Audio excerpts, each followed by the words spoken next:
Hello everyone, myself Baoi. Today I am going to introduce you about the Chinese porcelain. Living in China, you can't help but notice gorgeous porcelain pieces everywhere. That's because visiting any Chinese home results in your host bringing out their best tea set to serve you some of hot Chinese tea.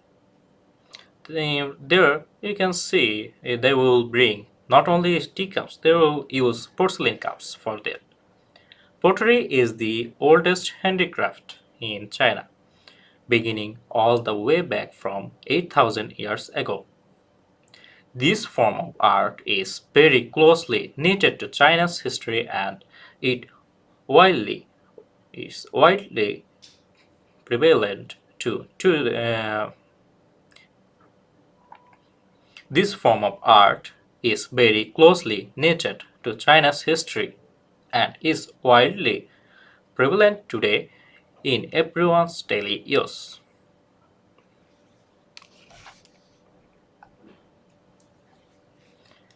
Porcelain is a material made from well-chosen porcelain clay or pottery stone through technological processes like proportioning, molding, drying, and firing. Although porcelain developed from pottery, the two are different in raw material, glaze, and firing temperature. Compared with pottery, porcelain has tougher texture, more transparent body, and finer luster. It excels pottery in both pragmatic and artistic terms. That's why it gradually replaced pottery in the ceramic history. It is called China in English because it was first made in China, which fully explains that the delicate porcelain can be representative of China.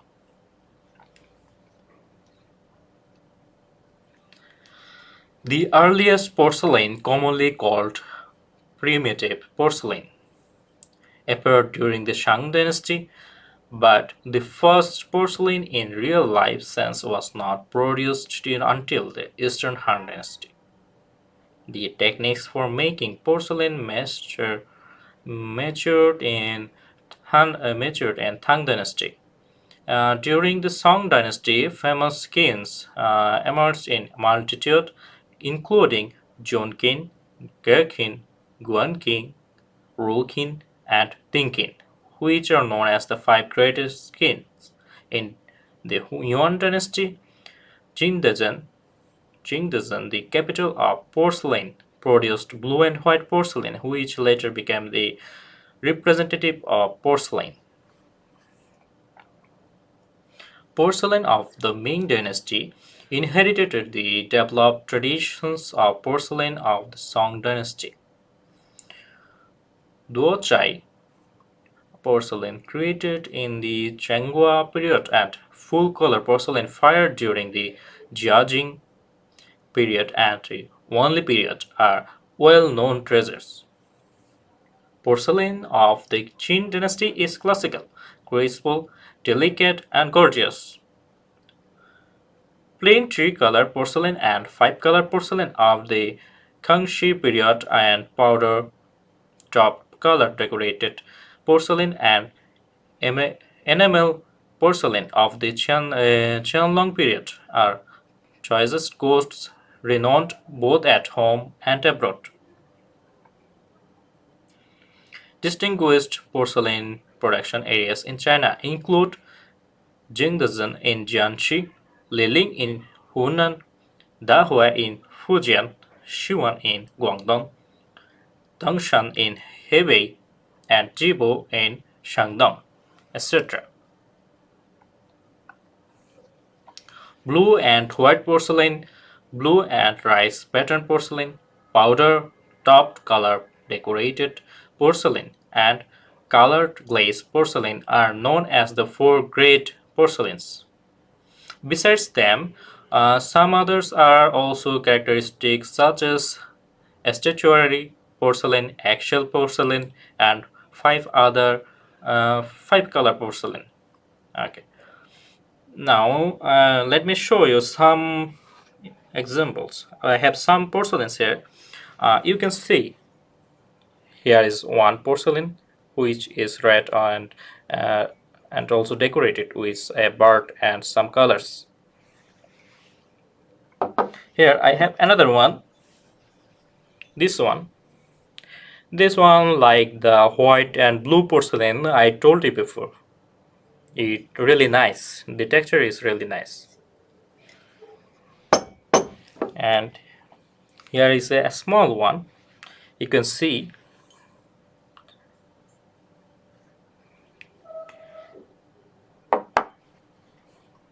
here is another one.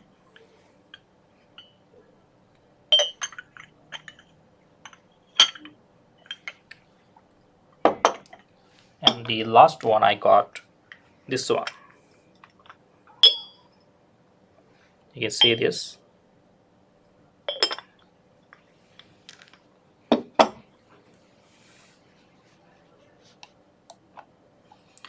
Now let's talk about the dynasty.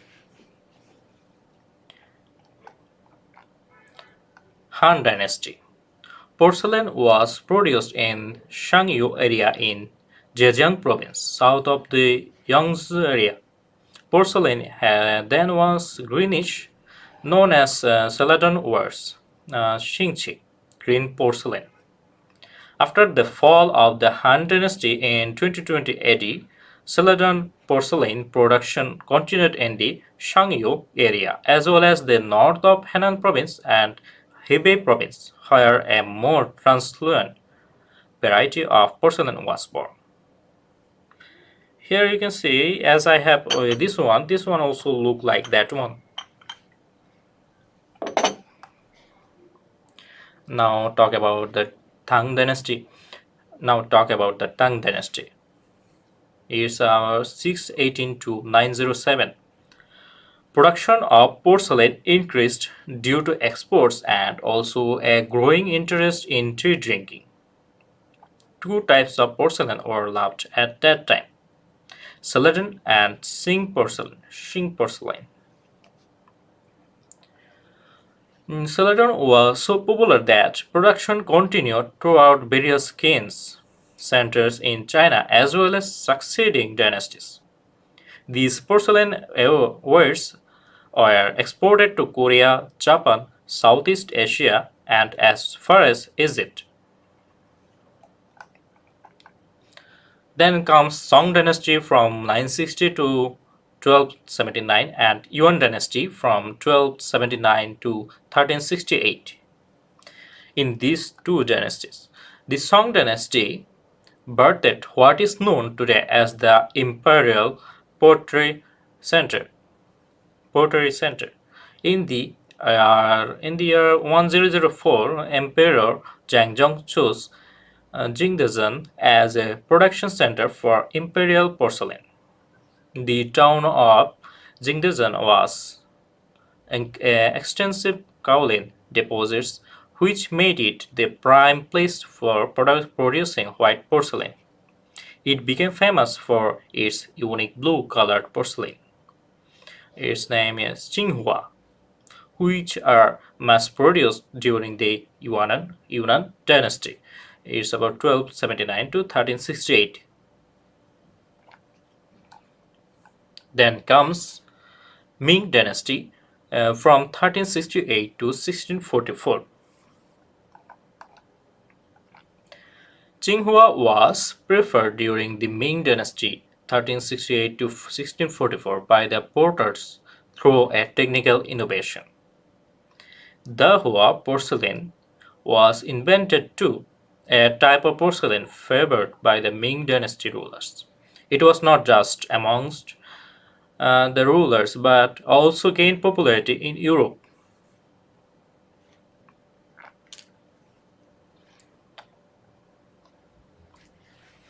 After that, Qing dynasty, 1644 to 1911 or 12.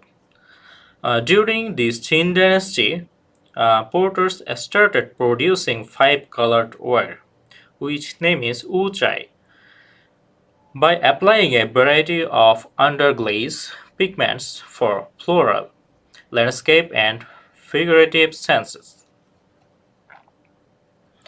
Personalized porcelain art became popular in America and Europe. Designs were sent to the chain merchants and it was reproduced in the porcelain. The finished articles were then priced and sold. You can see here is one uh, which are printed with blue and white colors. And at now, after 1920 to present, after the downfall of the Qing dynasty, a decline in the quality and output of porcelain across the country materialized due to political instability. You cannot see such porcelain before, which are in Han Dynasty or Qing Dynasty. These are not more much available now.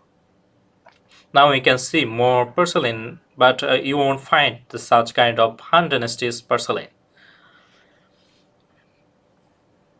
Well, fortunately, more people recognize the importance of preserving culture today, and thus efforts have been made to keep this part of China culture alive. Now, I have some porcelains I have showed you before. You can see from that. Let me show you this one. This one is like a porcelain, and you can see the texture. Every texture is really nice. If you can see closely, you will see the textures everywhere. And under that, there is a seal who made it. You can buy it like 15 to 12, 20 RMB maybe in brick shops or online shops. You can find it. You will get it. If you want, you can buy it. Then let me show another one, the red one, which texture are really great. Oh, you can see a picture of bird and also some colors. These kinds of porcelains are, you can get this one like 30 RMB.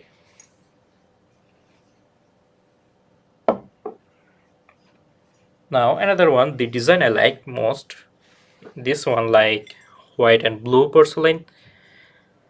You can see the design. You can buy it within 35 RMB.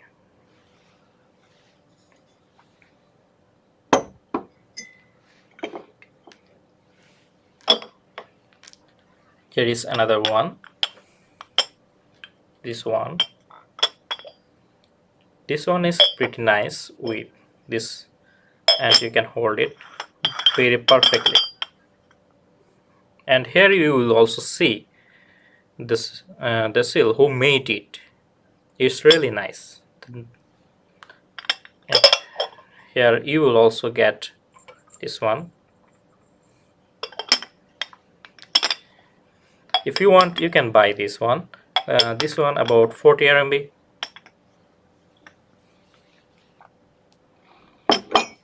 And at last, here's the cutest one I like most. Here you can see on this top, they like to make a shape like rabbit. If you see, you can figure out. This one is like rabbit.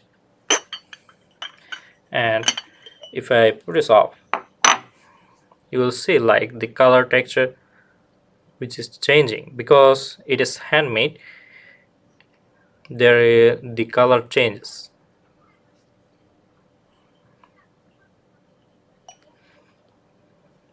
Here's the builder's seal.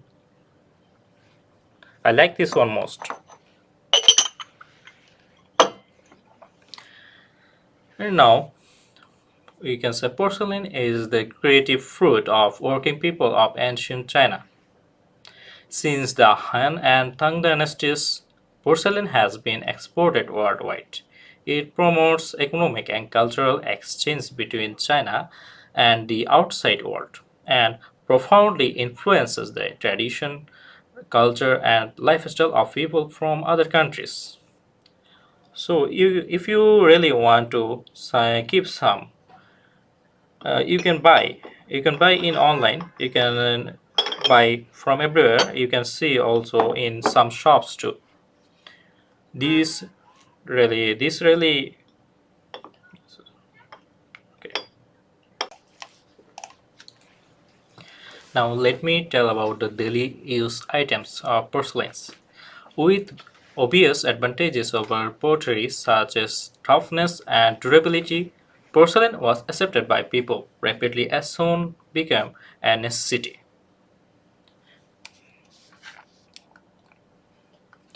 The most common porcelain pieces are crockery bowls, plates, tea sets, etc. These porcelain items improved people's lives vastly, especially eating and drinking. Another daily use of porcelain was stationery items. In imperial China, most scholars had a preference for elegant porcelain made stationery such as pen holders and paperweights. Decorations. Porcelain house in Tianjin. Porcelain was also an ideal decorative material due to its durable, graceful texture and beautiful colors. In imperial items, people use porcelain tiles in their houses as decoration and durable, easily cleanable surfaces, especially where water was used. Like this, I have another one porcelain. You can see like this kind of porcelains are also used.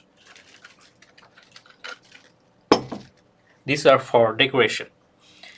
In the 17th century, the King of Portugal used about 260 pieces of exquisite Chinese porcelain to decorate the ceiling of his Santos Place. In modern times, porcelain's application has been extended to the majority of tiling floors, walls, work surfaces, sills, ledges, and even some roof tiles. Collections. Since its invention and durable, elegantly shaped, and exquisite porcelain items are considered as good collector's items. Antique Chinese porcelain, which may be hundreds of years old, always grabs the attention of porcelain enthusiasts, not only in China, but also thousands of miles away in the West. Porcelain collectors display everything from ornaments to tableware.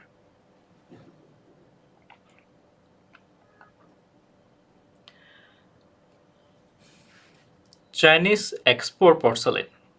As early as the late Han era, 25 to 220 AD, Chinese porcelain was sold to Western Asia through the Silk Road, though its manufacture remained almost exclusively Chinese. This kind of magical Chinese product became fashionable rapidly along the route. More and more foreign merchants traded with Chinese to purchase the exquisite porcelain, which in turn led to trade in other commodities. From the Song Dynasty, 1960 to 1279, Chinese ceramics were exported in large quantities, thanks to prosperous maritime trade. Diplomatic gifts. In medical China, Chinese porcelain technology was the best in the world and was sought after by people worldwide.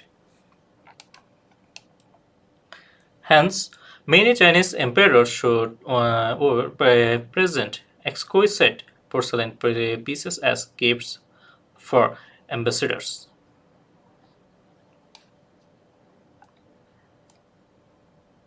For ritual uses. In China, sacrificial vessels like license burners used on special occasions as is worship ceremonies are mostly made of porcelain.